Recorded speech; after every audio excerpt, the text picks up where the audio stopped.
rapid fire where the car comes down the alley and Powers is shooting at it and it blows up and it does this crazy flip.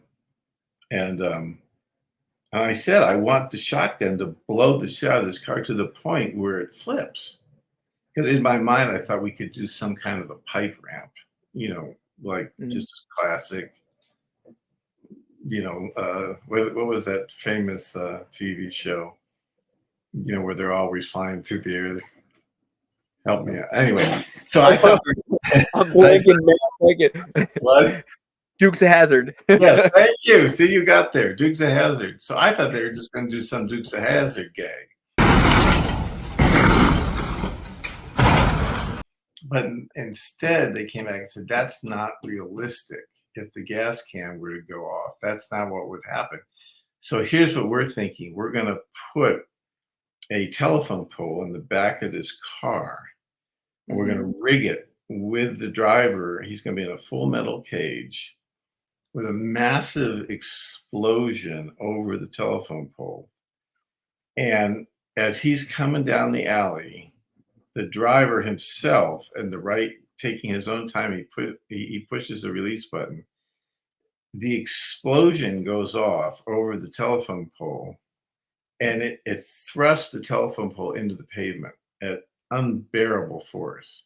But what that does is it kicks the back of the car up and over, right? So it's not this, which we see at the Dukes of Hazzard shot.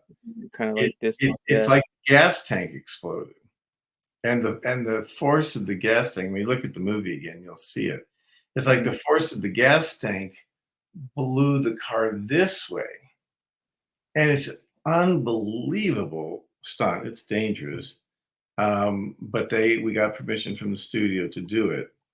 And it's insane because it's not, and they brought me that idea. I didn't know it. I didn't even know that existed. But they came to me with it. I said, well, are you out of your fucking mind? And you should go fast forward through the movie to the alley scene. The alley scene, okay. You'll see the stunt, and Powers is driving with Brandon, and then all of a sudden, the gas tank explodes. It's a crazy stunt. How long did it take him to rig that whole get up? So the call was at 5 p.m. It was a night shoot, and I started around the corner I was doing some driving stuff, some dialogue, and they were rigging that part of the street from 5 o'clock. So at lunch, which is 1 a.m, if I have my math right. So I went out and walked it with them, and they told me how, what they had figured out. The how much speed. See, it's so heavy, the car, because you've got the weight of the car, the weight of the explosive, the weight of the phone pole, the weight of the crash cage, which is metal. So the weight is just astonishing. And then the driver's in there, and he's in a burn suit with a helmet on. So I had to pick angles that were very careful to hide the driver. Anyway, so they showed me how much distance they needed, and then I brought the gaffer out, and then I started to light it for that. And then we continued to work around the corner till about, I'd say 2 or 2:30, finished our work, which is, driving and blowing out tires and stuff that we were doing.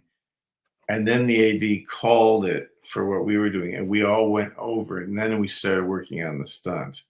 I think we worked on that from about 2. I think we probably pushed the button about 5, and it was light by 5:30. Do you know what I mean? It was like, oh wow, yeah. It was one take. I mean, there was no going back. It was like, that's what I was going to ask you. So it was like a one and done thing. You had to just the last thing of the night before the sun came out. You do it last. Still rolling.